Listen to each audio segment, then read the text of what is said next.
Estamos ao vivo com a senadora Vanessa Graziotin. Muito obrigado por participar da entrevista à TV 247, numa entrevista da qual fazem parte os jornalistas Leonardo Atush e Tereza Cruvinel. Queríamos começar, senadora, abordando mais uma vez o conflito entre judiciário e legislativo. Há aparentemente uma briga no Supremo, onde um ministro, Gilmar Mendes, acusa um outro, Luiz Fux, de promover uma espécie de AI-5 e fechando o Congresso. Disse, inclusive, que era o caso de se fechar o Congresso e mandar as chaves para a força-tarefa da Lava Jato. Como a senhora vê esse momento institucional no Brasil? Bom, primeiro que a crise que nós estamos vivendo, ela já vem de algum tempo e ela só tem piorado. Nós não temos visto nenhuma movimentação, nenhum elemento que apontem para a superação da crise.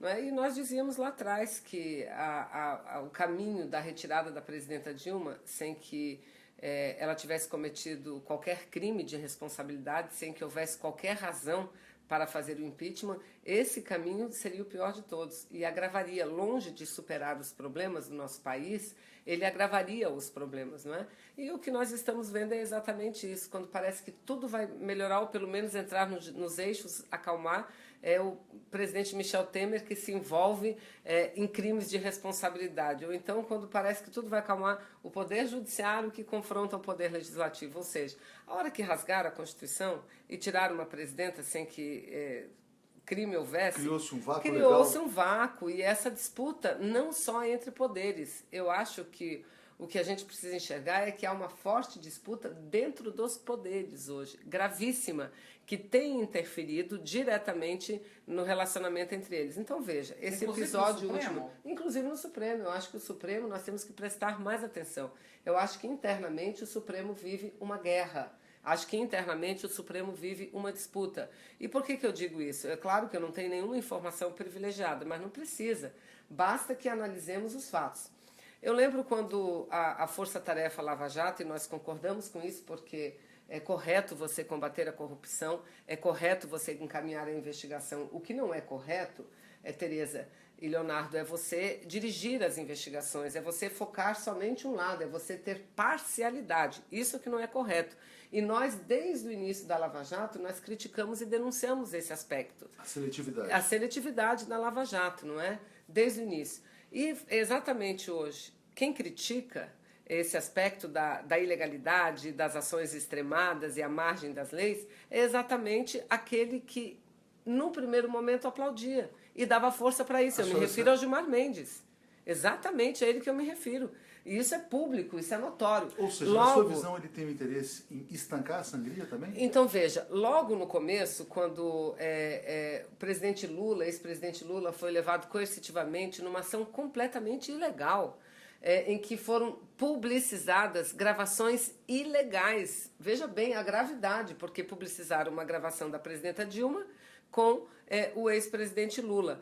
Gravação ilegal, porque não havia mais autorização. Isso sem falar que o fato dela estar, a presidente da República, a autoridade máxima na gravação, não poderia ter sido divulgado. O que foi que o ministro Gilmar Mendes fez à época? Aplaudiu.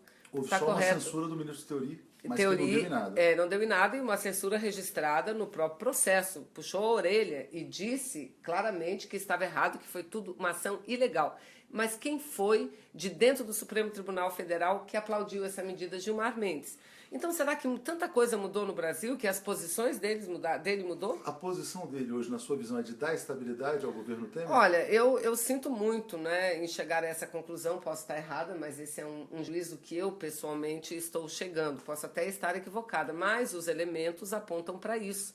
Que num primeiro momento em que você deveria... Porque se você não reprime de imediato uma ação ilegal, a tendência é que elas aconteçam em cadeia. Então, naquele primeiro momento em que deveria haver repreenda, deveria haver o estancamento das atitudes ilegais, não houve, e pelo contrário, houve aplauso por parte desse ministro que hoje critica, por exemplo, atitudes unilaterais de colegas que concedem liminar no geral contra o parlamento. Então parece, viu, Leonardo, que o que ele está fazendo é, primeiro, dando uma grande força à Lava Jato para que a Lava Jato fosse até onde o interessava. E a partir daí, acaba. Ou seja, cumpriu o seu papel. Cumpriu o seu papel.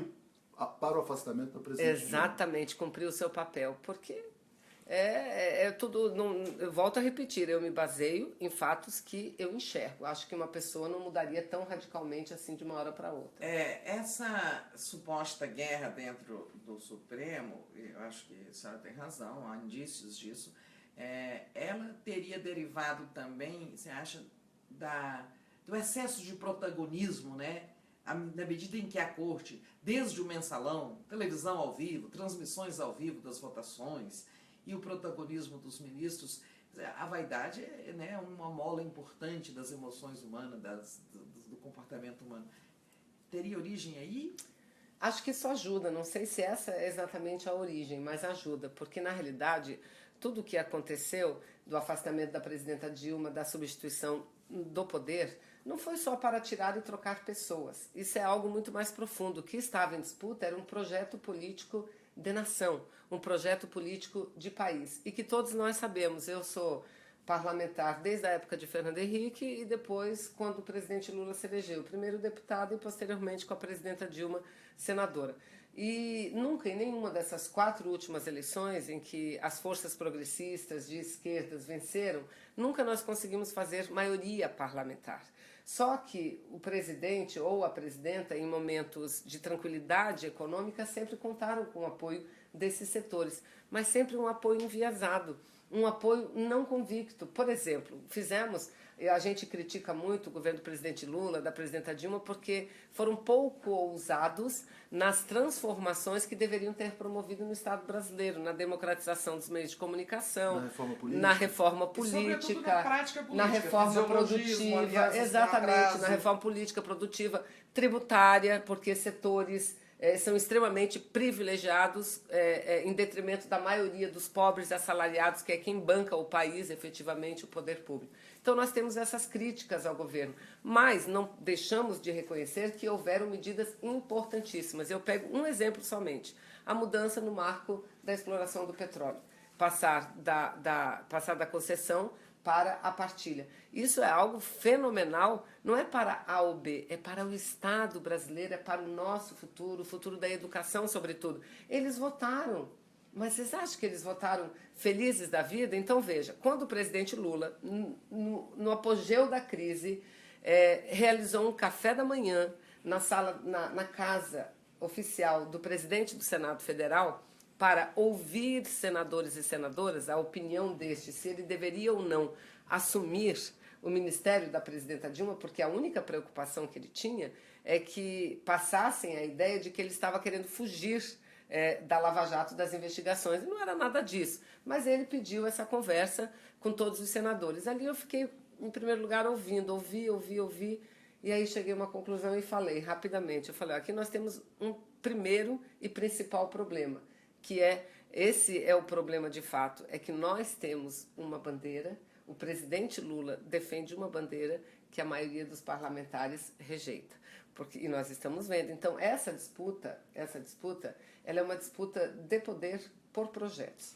E, nesse aspecto, eles só trocaram o governo porque eles tiveram maioria, não só dentro do parlamento, eles tiveram maioria nos meios de comunicação e uma complacência do Poder Judiciário. Mas esse projeto não estava explicitado. Quer dizer, o motivo alegado, e a senhora participou muito ativamente da comissão do impeachment, era a questão das pedaladas.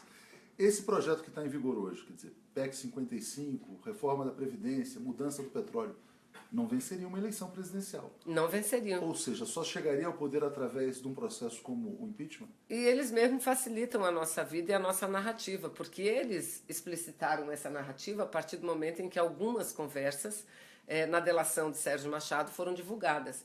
E eu creio que as mais elucidativas são aquelas onde fala o atual líder do governo no Congresso, que logo Romero Jucá, que virou ministro, não durou 10 dias no cargo e teve que sair, agora virou líder de novo, né? Em que ele disse isso. Que era preciso fazer Exatamente, porque havia uma polêmica entre a oposição da época, que é a direita mais conservadora e retrógrada que tem, se o caminho deveria ser o impeachment através do Congresso ou uma impugnação da chapa através do TSE. Essa era a grande polêmica. Então, para ele aglutinar a base em torno do impeachment, ele disse isso ao PSDB, olha, nenhum candidato eleito vai poder promover as mudanças que o Brasil precisa. A chamada ponte para o futuro. A ponte para o futuro, né? Da reforma da Previdência, desse absurdo que não é. Dizer, nenhum eleito, porque ninguém vai fazer uma campanha Não vai, com esse exato, programa. não vai fazer. Inclusive, ele explicitou assim, dizendo o seguinte, olha, se num debate de televisão,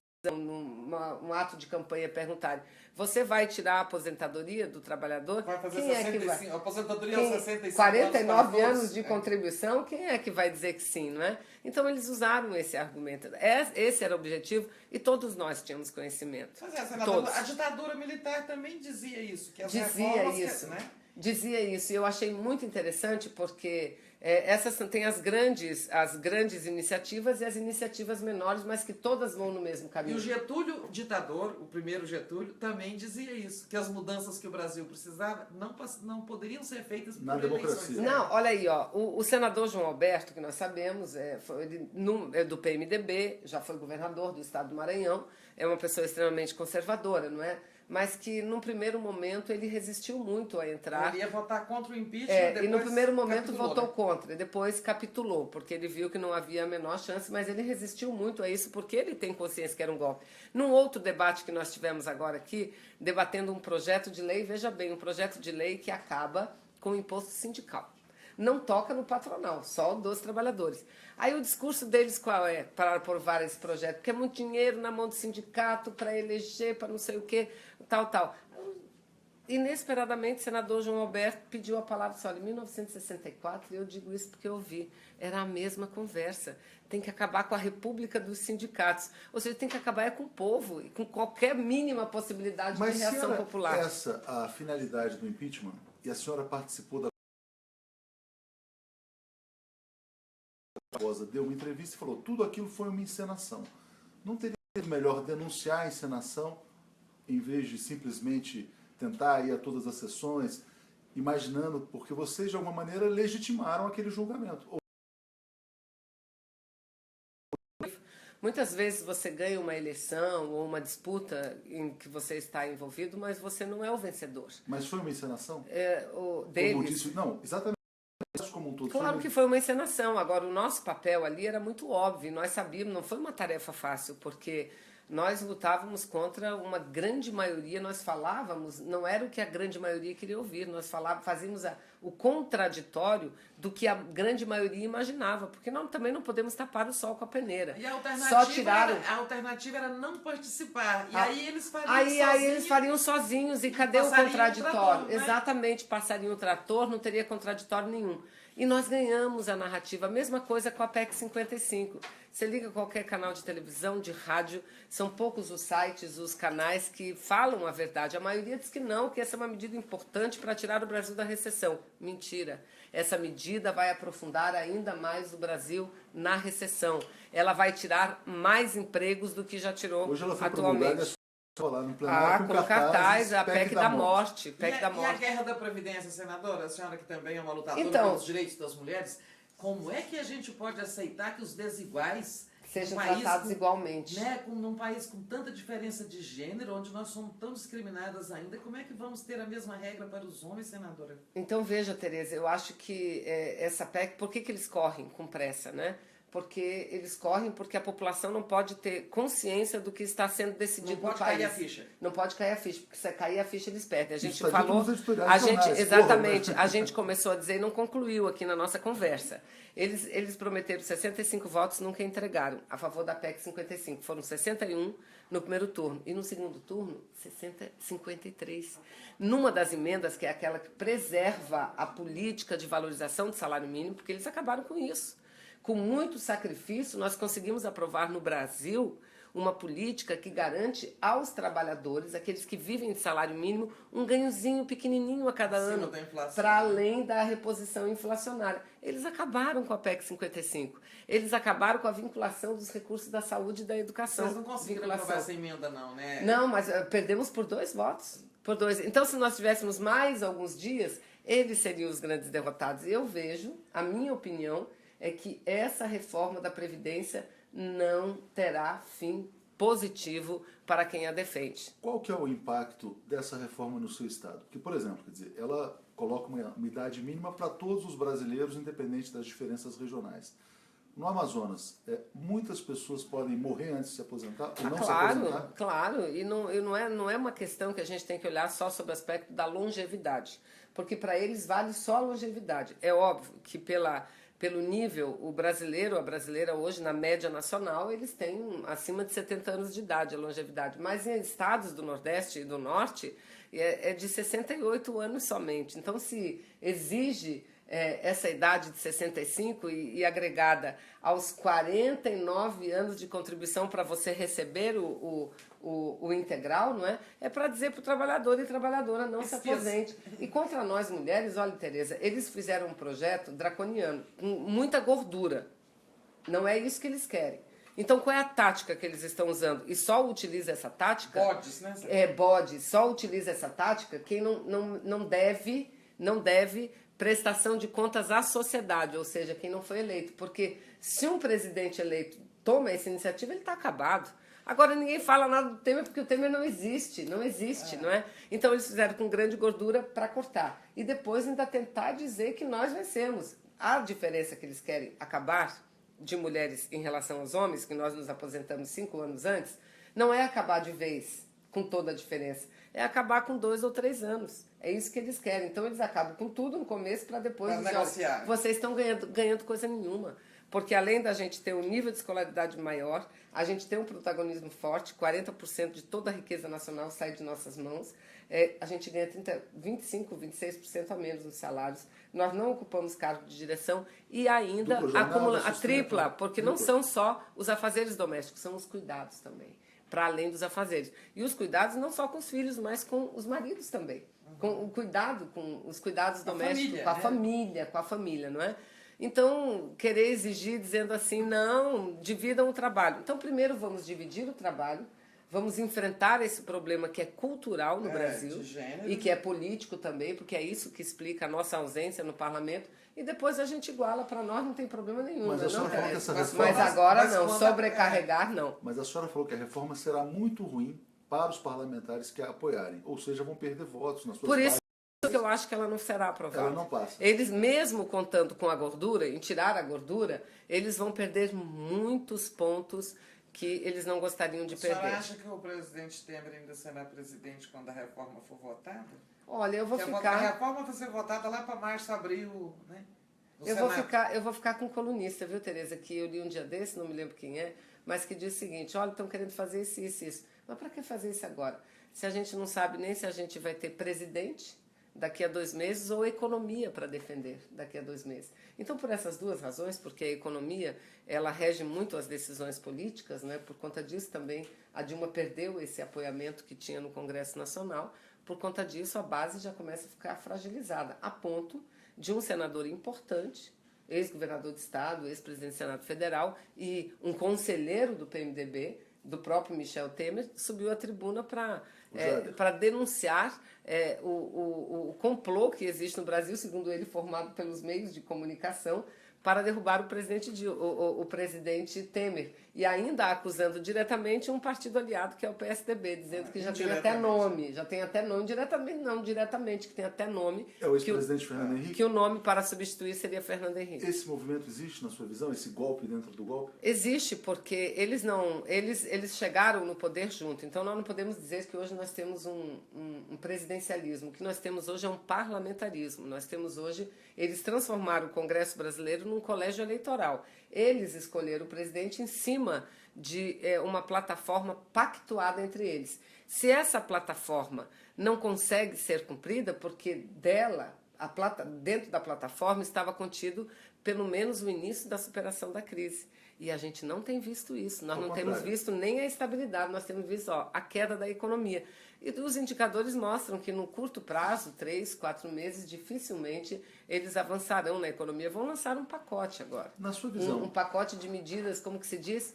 Microeconômicas. Mas se não mudar a macroeconômica, não leva a lugar nenhum. Sabe? Porque eles fizeram tanto compromisso com os setores da elite, principalmente setores financeiros, que eles mesmos estão se enrolando.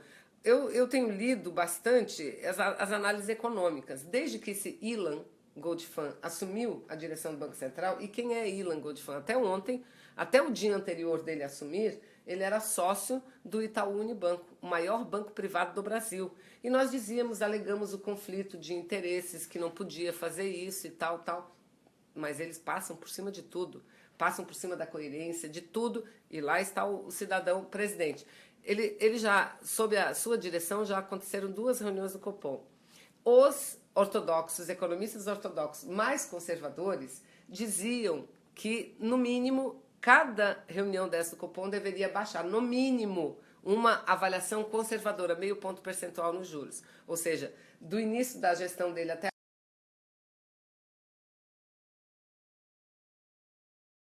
agir para aumentar a taxa real de juros no Brasil, porque a inflação cai mais do que o juro. Então, enquanto eles estão exigindo e tirando tudo do trabalhador, do povo mais humilde, eles estão enchendo os bolsos e os cofres dos banqueiros. O objetivo da PEC era isso, da PEC 55, quer dizer, garantir o pagamento do serviço da dívida, de certa maneira? O pagamento de juros? Exatamente, e uma dívida que eles aumentam quando mantém elevado a taxa de juros e a taxa real de juros, né? Então, é tipo assim, a gente está na mão de um agiota. Isso o povo entende bem. Quantas vezes o pobre coitado do assalariado não teve que, num momento ou outro, recorrer a um agiota? E o agiota, assim, ele cobra um juro tão alto que quanto mais você paga a ele, mais você deve a ele. Então é um crime. E dizer que essa PEC é uma medida para enfrentar a crise, 20 anos... Aí, se você diminuir a receita do devedor, né, mais tempo ele ficará pendurado no agiota. Mais tempo ficará. Por isso que a gente diz que a forma de sair da crise era você animando a economia, com que a economia se movimentasse. E eles acabaram com todo esse processo. Mas isso não aconteceu e, por exemplo, quer dizer, houve o aprofundamento da recessão, há uma percepção crescente de que o impeachment foi feito não por pedaladas, mas para estancar a sangria. Ou seja, a sociedade está começando a perceber que foi enganada, ou parte dela. E vem a reforma da Previdência. Ela vai gerar a mobilização necessária para o movimento fora Temer? Olha, o problema é que eles cumpriram muito bem o papel a que se propuseram, de criminalizar a política como um todo. Então, o que a população tem revelado é uma aversão política. Tanto que eles atiraram na esquerda, mas o tiro foi reverso, porque atingiu a eles também. Basta a gente olhar... Ricocheteou. Vamos olhar as últimas pesquisas. Se de fato a esquerda está muito baqueada, porque ela passou a ser o sinônimo de tudo que de pior aconteceu no Brasil, e isso foi muito dirigido, né? Por outro lado, isso atingiu profundamente eles. O PSDB, por exemplo, candidato que perdeu as eleições para presidente Dilma, Aécio Neves, né, senador, está desmanchando Lula, que ele não sofreu 1/1000 do que o Lula sofreu de ataques. O Lula é o primeiro colocado em todos os cenários de primeiro turno. Qual o papel do senador Aécio nessa crise, na sua visão? Ele foi um dos grandes articuladores, né? Eu acho que, sem dúvida nenhuma, acho que só não aconteceu antes, porque dentro do PSDB, porque também o PSDB não é o único, né? Há interesses, conflitos de interesses entre São Paulo, Minas Gerais, não é? Mas foi ele que desde o início estava convencido desse caminho e se sagrou vitorioso. A saída política, senadora, a campanha das diretas, né? Certamente que o seu partido, o PCdoB, está muito engajado nela juntamente com o PT, né? A senhora acha que dá para formar uma frente de esquerda em torno desse movimento? Dá para tentar repetir uma grande mobilização como em 84? Veja, eu acho que nesse momento de crise profunda, a confusão ela se instala em todos os setores, na direita, no centro, na esquerda e tudo. E a gente está vendo isso. Um segmento de parlamentares defendendo eleições gerais, o outro defendendo eleições para presidente, o outro defendendo uma Assembleia Nacional Constituinte. Qual é a posição? Então, eu acho que nós temos que buscar uma posição que nos unifique. Unifique a quem? Os setores progressistas do Brasil, aqueles que prezam pela democracia, pelo Estado de Direito. E aí, não tem como você defender aquilo que você acha que seria melhor. Tem que defender aquilo que é viável. E o que é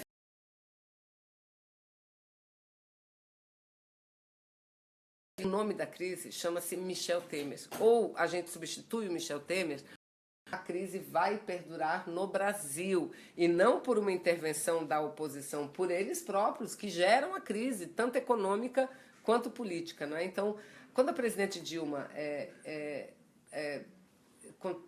fez um contato conosco e descobriu que havia aqui, foi lhe mostrado um projeto para antecipação das eleições, ela teve a hombridade, ela teve o desprendimento, ela foi grande, ela foi uma gigante, dizer, olha, eu aceito resumir o meu mandato em nome da democracia, abrir mão de parte importante do meu mandato em nome da democracia. Ali foi o outro grande erro, de não termos tido a capacidade de convencer a nação brasileira, que era a favor, mas não se mobilizou para tal, mas se procurou fazer um pacto, um acordo nacional diante com essa renúncia, digamos, dela, essa admissão da renúncia, né? Não de renúncia, mas assim, ela não admitiu nunca renunciar unilateralmente, mas para que isso resultasse numa saída era preciso negociar para além da base governista, né? Claro. Era preciso negociar com o outro lado. Olha, em vez de golpe, né? Em vez de desestabilização, a presidente admite antecipar as eleições.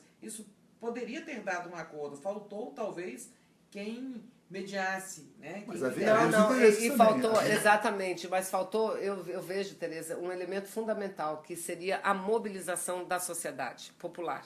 Porque a população era a favor, 60% era a favor das eleições. A Folha que passou a ser escondida. Exatamente, foi escondido no primeiro momento. E agora são 63%, só tem crescido. Mas não adianta ser só a favor, a população tem que estar mobilizada para isso. E eu acho que essas bandeiras negativas que estão tramitando no Congresso, elas podem nos ajudar muito. Porque agora é aquilo que a própria imprensa não escondia. Essa medida dessa PEC 55, ela é muito abstrata, ela vai acontecer os reflexos daqui a algum tempo. A aposentadoria não. E se a gente tiver a capacidade de adiantar o debate na opinião pública, a gente vai conseguir mobilizar. Eu acho que é a saída, porque veja, nós já estamos vendo uma construção do golpe dentro do golpe.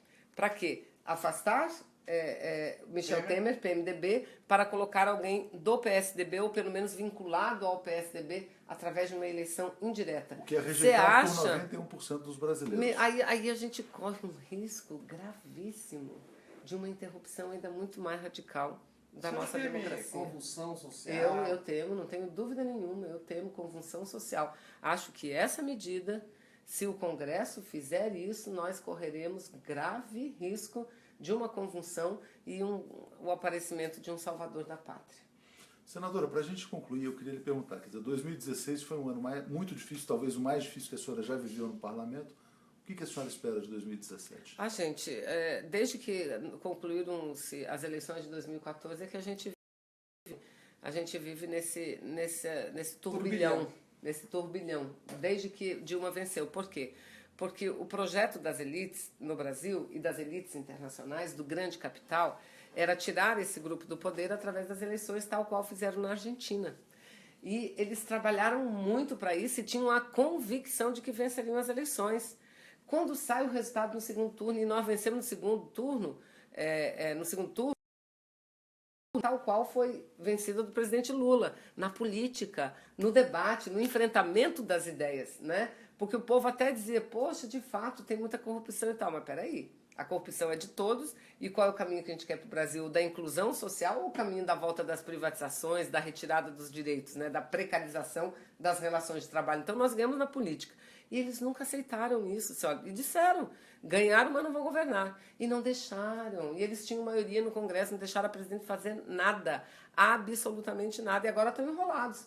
Porque quando a presidente acenava para fazer uma mexida e ampliar a arrecadação, eles rejeitavam tudo. Você veja, fazer uma reforma da Previdência num país que não cobra tributo de distribuição de lucro e dividendo é o maior crime que poderia se propor à nossa gente sofrida, né? Em 2017, a senhora acredita, então, no reencontro do país com a democracia? Não, eu acho que janeiro não conclui 2016. Eu não sei quando 2016 será concluído. Eu quero dizer, fazendo um corte de quando eles entraram no poder, em maio de 2016. Eu acho que dezembro vem um ano novo, mas não teremos uma nova etapa, não. Nós continuaremos nessa crise. Essa nova etapa, a gente pode dizer que poderá ser inaugurada se a gente conseguir fazer eleições diretas no país. Muito obrigado, senadora, e até a próxima oportunidade. Obrigada, gente. Muito legal.